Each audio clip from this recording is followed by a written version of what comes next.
Hello and welcome to CVR News Network. You're watching CVR English and welcome to World 360 and I'm Sandeep. Prime Minister Narendra Modi addressing the nation on the tragic Pahalgam terror attack expressed profound grief over the brutal killing of innocent citizens in Jammu and Kashmir on April 22nd. He said the entire country is deeply saddened by the incident and that millions of Indians are mourning the loss. Prime Minister Modi conveyed that the nation stands firmly with the bereaved families in their hour of sorrow, offering them strength and solidarity during this painful time.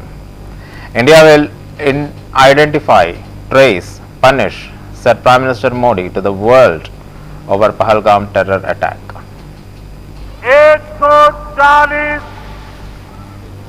140 crore भारतीयों की इच्छा शक्ति अब आतंकी आकाओं की कमर तोड़ कर रहेगी।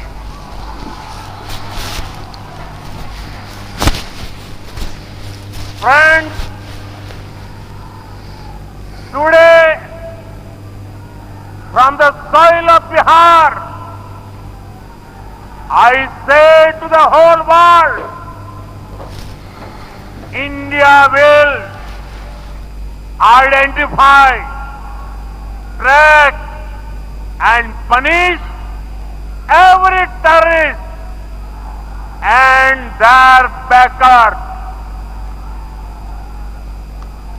We will pursue them to the ends of the earth.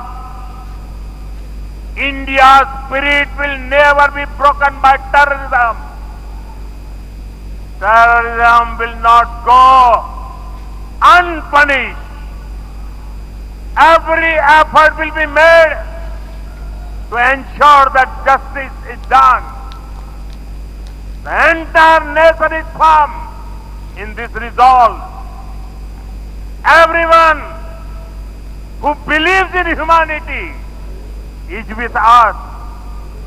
I thank the people of various countries and their leaders who have stood with us in this time. 140 crore भारतीयों की इच्छा शक्ति अब आतंकी आकाओं की कमर तोड़ कर रहेगी।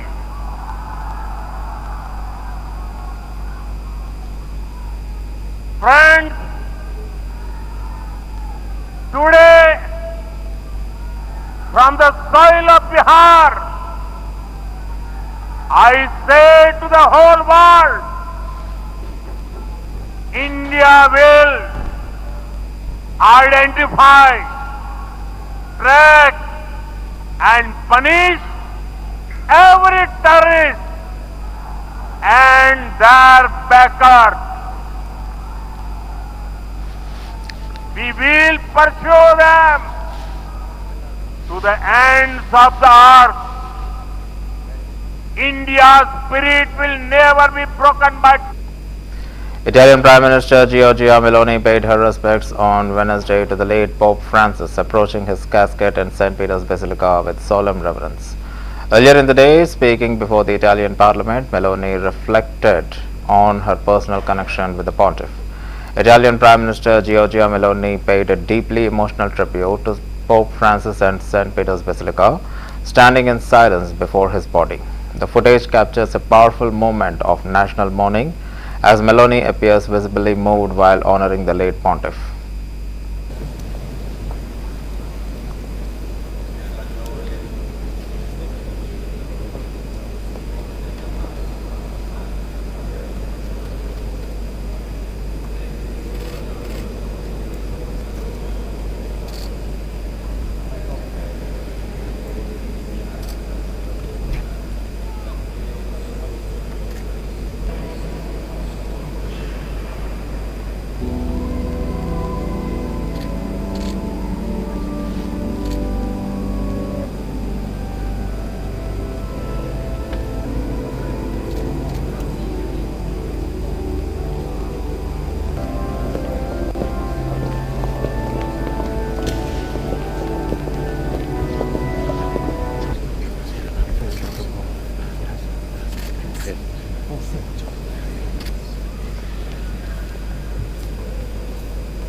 A strong earthquake with a magnitude of 6.2 shook Istanbul on Wednesday, April the 23rd. Turkey's AFAD disaster agency said one of the strongest quakes to strike the city of 116 million in recent years.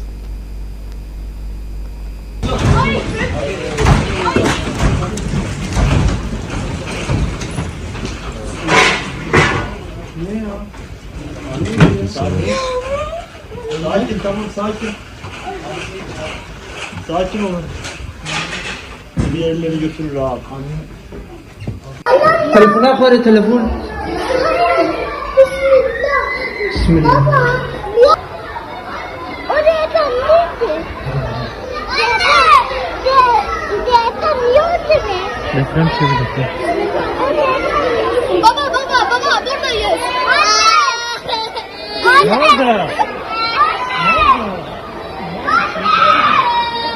Gel buraya.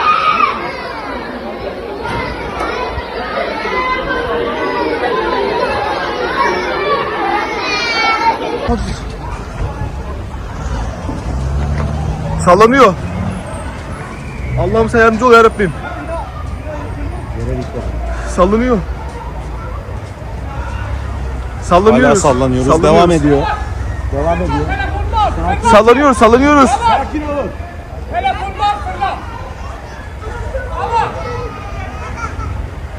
Sallanıyor şu anda hala.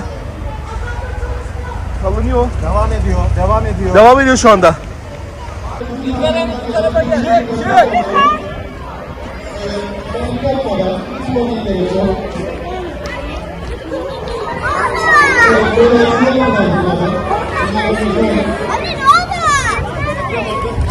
Ne oldu? Bayağı oldu. Deprem oldu. Ben hissettim de ben dedim acaba bir yer mi oynadı? Deprem mi oldu? Evet.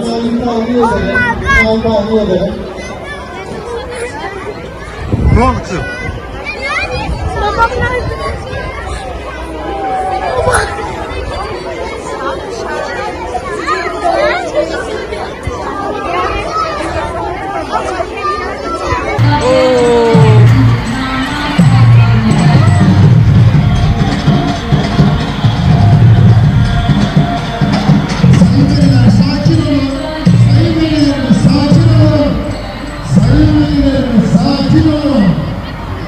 Sayın Beyler, sakin olun. Binadan uzaklaşın. Binadan uzaklaşın. Sayın Beyler, binadan uzaklaşın. Tamam, sakin olun. Sakin.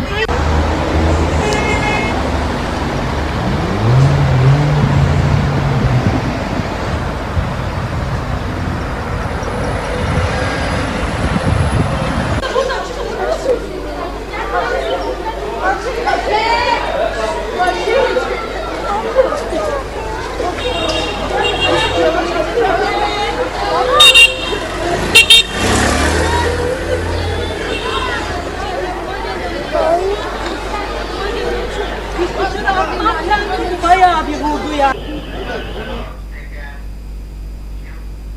A sprawling wildfire burning in New Jersey's Spyline near Atlantic Ocean beach towns could become the largest in the state in about 20 years, having already consumed some 11,500 acres, officials said on Wednesday. The Jones Road wildfire has spread to 11,500 acres in less than 24 hours as of 10 a.m. on Wednesday and was 30% contained, the New Jersey Fire Service said in a post on X. It was no longer threatening populated areas.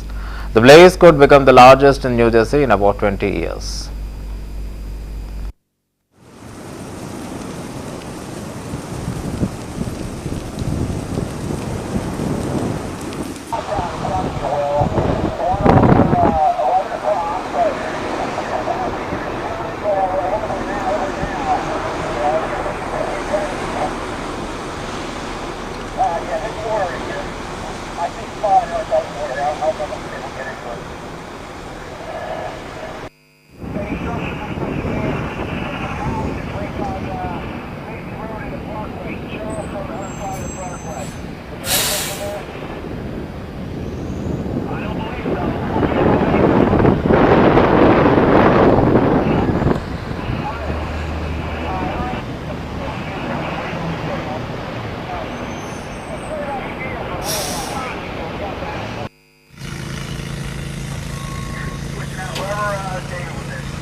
British Prime Minister Keir Starmer said time to lower the temperature in trans debate on Wednesday after UK's top court ruled the legal definition of the women under equality law should be based on biological sex. Mr. Speaker, the entire House will join me in paying tribute to His Holiness Pope Francis, an extraordinary man. Mr. Speaker, does the Prime Minister now accept that when he said that it was the law that trans women were women, he was wrong? Well, Mr. Speaker, let me be clear. I welcome the Supreme Court ruling on this issue.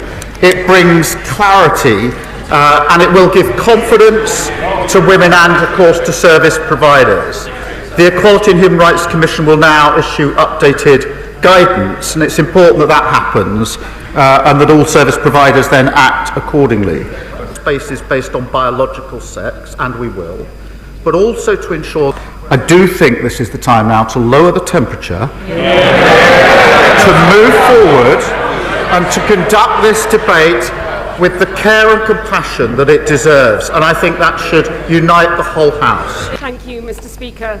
This time last year, train manufacturing at Alstom... Because when we lose sight of that approach and make this a political football, as happened in the past, then we end up with the spectacle of a decent man, and he was a decent man, the previous Prime Minister, diminishing himself at this dispatch box by making trans jokes whilst the mother of a murdered trans teenager watched from the public gallery just up there.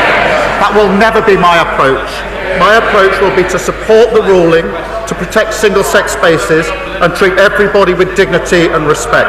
And I believe there's a consensus in this House and the country for that approach. Mr. Speaker, the entire House will join. South African President Cyril Ramaphosa receives his Ukrainian counterpart Vladimir Zelenskyy on his first visit to Africa just weeks after South Africa joined the first time a UN General Assembly resolution criticizing Russia for the war. Zelenskyy has said that he will cut his trip short after Vladimir Putin's forces killed at least 8 people and injured dozens more in a missile strike on Kiev.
Ukrainian President Volodymyr Zelenskyy said on Thursday he is cutting short his official trip to South Africa and returning home after a major Russian strike on the Ukrainian capital Kiev with missiles and drones killed at least 9 people and injured more than 70. The Russian attack on Kiev came as weeks of peace negotiations appeared to coming to a head without an agreement in sight and hours after US President Donald Trump lashed out at Zelenskyy, accusing him of prolonging the killing field by refusing to surrender the Russia-occupied Crimea Peninsula as a part of the possible deal.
US President Donald Trump told reporters at the White House on Wednesday that any reduction in the tariffs placed on China will depend on the actions of the nation's leaders.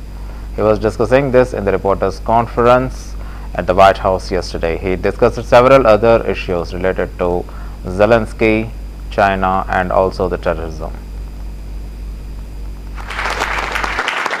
You want to bring the tariffs on China down soon. How soon do you want to bring the tariffs on Chinese goods Well, down? that depends on them. We have a situation where we have a very, very great place. It's called the United States of America, and it's been ripped off for years and years. These people know it. We talked about it before you came in.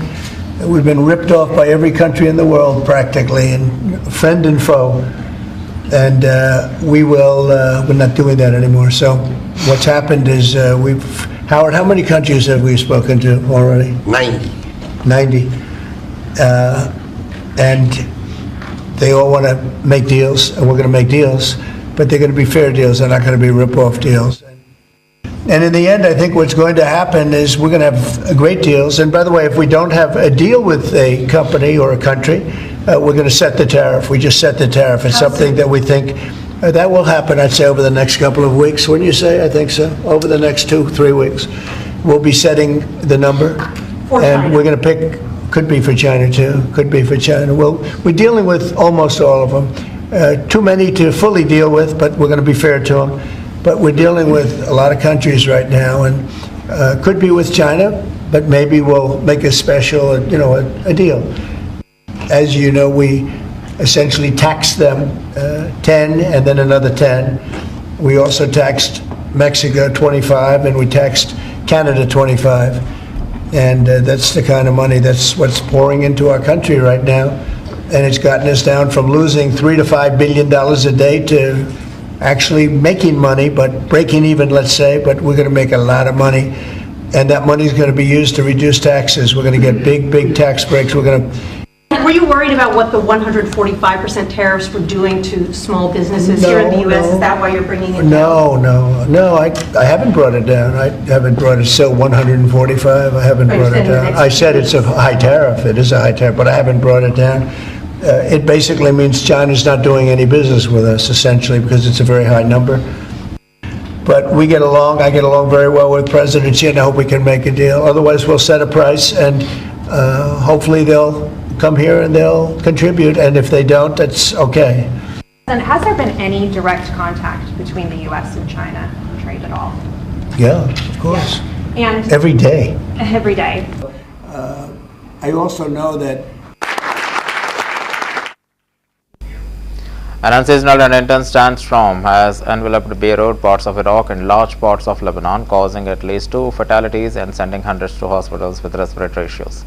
The Lebanese Health Ministry reported that 2 women died in the eastern Bekaa Valley due to complications from the storm, and approximately 750 individuals have been treated for breathing difficulties nationwide.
And that's the end of the World 360. Stay tuned to CVR News English.